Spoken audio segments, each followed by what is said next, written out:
Hi friends, so today I'm going to be filming a flip through of my teaching portfolio. I remember when I mentioned this a couple videos back, you guys really were interested, and I got a couple DMs on my Instagram and things like that as well of people wanting to see this. Just a little bit of background before we get started. I am a substitute teacher right now. So coming out of student teaching, I am a soon-to-be first-year teacher.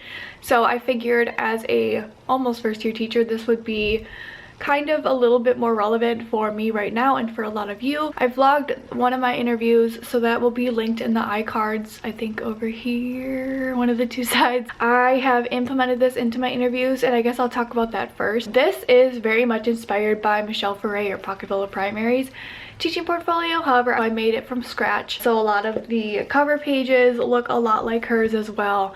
The simplistic black and white with the pops of color with some pictures inside, that's kind of what I wanted to go for. So this is my cover page. I'll go into the whole thing obviously a little bit later. How I wanted to implement this into my interview process. So I made this from scratch. I started making it in the beginning of summer. I made it to like a checklist, I guess, of like everything I wanted to kind of incorporate. And then at the end of summer, right before I started, what is this piece of hair? At the start, right before I started student teaching in September, I really focused on getting a lot of this done, and I'm so thankful I did.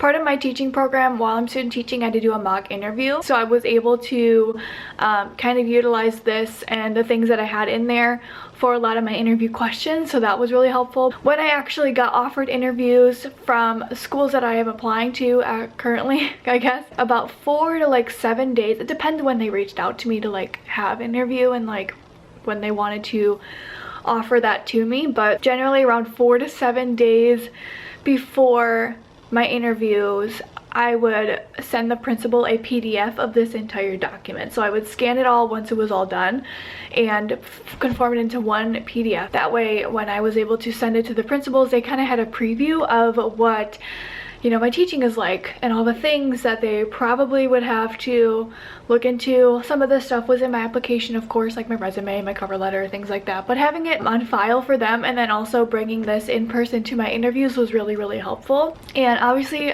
for me, at least the schools that I've interviewed at, I didn't just interview with the principal. I had a short, like a small panel of people, so maybe it was like some interventionists, some classroom teachers, Title I coordinators, things like that. So a lot of them didn't see my portfolio, so that's also why I brought it with me and referred to it maybe once or twice in the whole interview for each of the schools. That way they would kind of see what I actually brought it for, right? So if you have any other questions about that, let me know. But I just kind of wanted to talk about that first before I flipped through it. Some things I do have covered up, obviously personal information for me. And I also wanted to put a disclaimer that you do not need a teaching portfolio when you're applying to schools. Just part of like who I am as a person, I felt like it was necessary for me to feel like I represented myself well. For me, I felt more confident going into my interview when I had a lot of the information kind of in front of me, easily accessible for me, and then also people who I was interviewing with to like look through, if that makes sense. And it just made me feel more prepared generally. You do not have to do this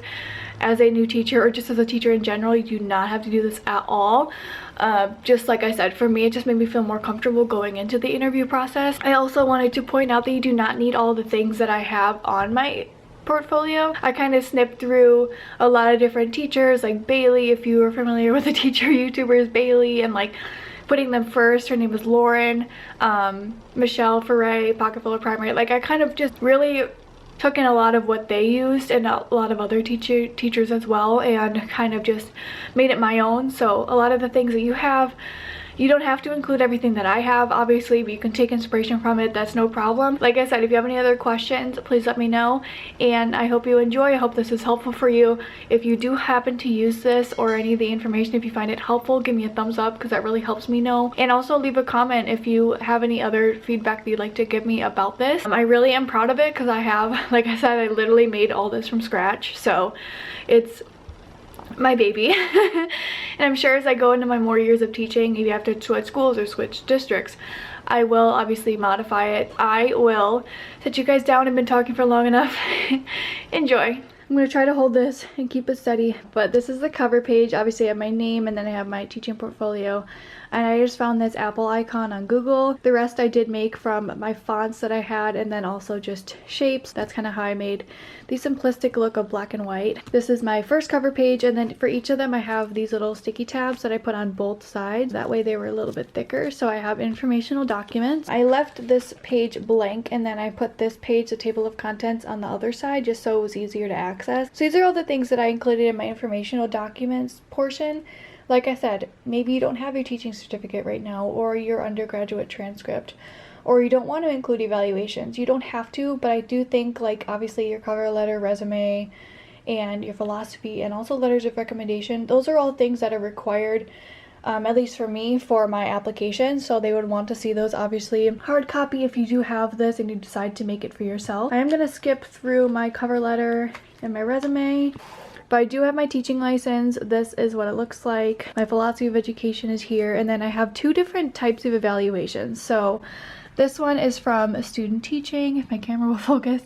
This one's from student teaching, so this is one from the fall, and I made sure to cover up my cooperating teachers and my supervisors' names. But so I had one of those, and then I also had one from the spring. So this is from my clinical experience. I wanted to include this one as well, because then they would kind of be familiar that I worked in different schools in the district outside of student teaching, if that makes sense. So I made sure to include that as well, and it's generally the same thing.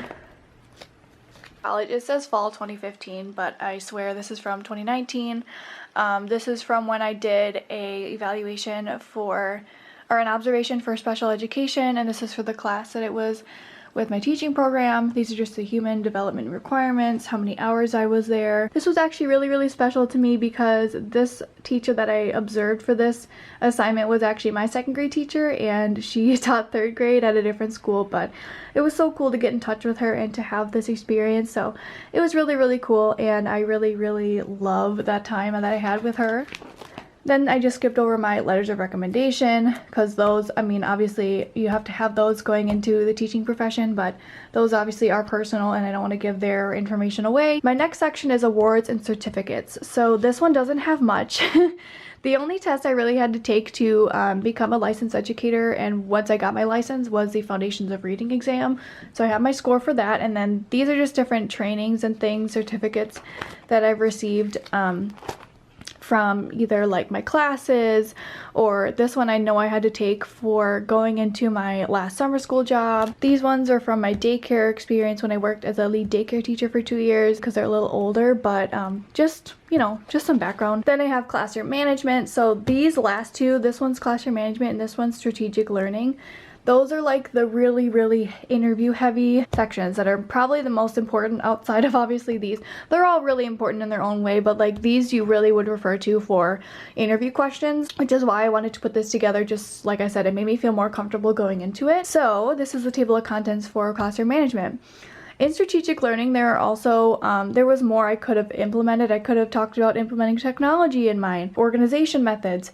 Those were options as well, but like I said, I didn't include everything in these because it was just way too much work, and also I felt like it really wasn't necessary. These are the things that I felt like were most important for me. So I have classroom setup, I have classroom library, rules and procedures, behavior management, and differentiation. So for classroom setup, I have generally what I want my classroom to look like. I've gone back and forth, but I think having them in like a U shape where everyone's able to see resources, everyone is able to talk with each other and within collaboration, that's really important to me. And then I want to make sure classroom resources are easily accessible and displayed throughout the school year that's relevant to what students are learning. So I have that right here. So then once we turn the page, we have classroom library. Now these I didn't even want to try to reprint them because this is obviously supposed to be up here.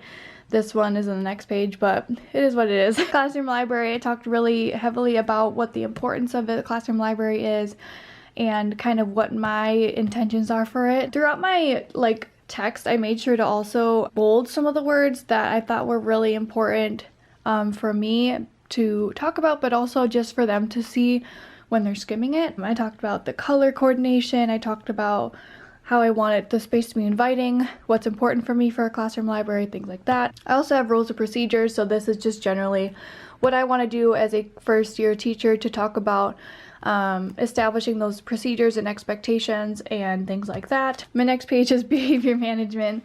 So I talked about how important it is for whole group management, and then also talking about the outcomes for my students and how keeping in mind of what the outcomes are and how that each group of students can be differentiated each year with behaviors. And then I talked about my glow and growth notes, and then behavior buddies that I have in my classroom, or that I plan to have in my classroom. Differentiation, I talked about how I differentiate and how it's most prominent in my instruction. And then visual aids is the last one, which is in strategic learning, so I'll get into that as well. Strategic learning, I have visual aids, assessments, and lesson plans. I talked about anchor charts the most, and these are ones that I have actually done. These I've done in student teaching, and then this one I did in subbing. I wanted to include actual examples to make it, you know, just personable for me. I talked about why it's important to use visuals in the classroom and how that relates to differentiation. And then assessments, I talk about different ways I can assess students, how I can do it formally, informally, and also how I allow students to self-assess themselves with the levels of understanding. And then lesson plans and resources, there's a lot in here. These are like the crazy lesson plans you have to put together as a student teacher. But then in the back, I also have just some resources that I made from scratch. So this one's about character response. And then this one is another one I made from scratch. It's for character profiles. This one I used in student teaching for LLI reading small groups. And then this one I used for a whole class reading lesson for character traits. So we talked about the character and then how they feel, describing the character, and then also what does the character do, and talks about how they all connect. So I have those in there as well. So friends, that is my teaching portfolio. I hope it made sense to you, and like I said, if you have any questions on maybe advice on getting started or any of the things that I talked about or showed you in this video, please let me know and reach out. If you did find this helpful, I would also like to know that as well, because like I said, this is requested, so if it didn't help you in some way, I can definitely get back to you and answer some questions you may have. Thank you so much for watching, and I will see you in my next video. Bye friends. Try not to hold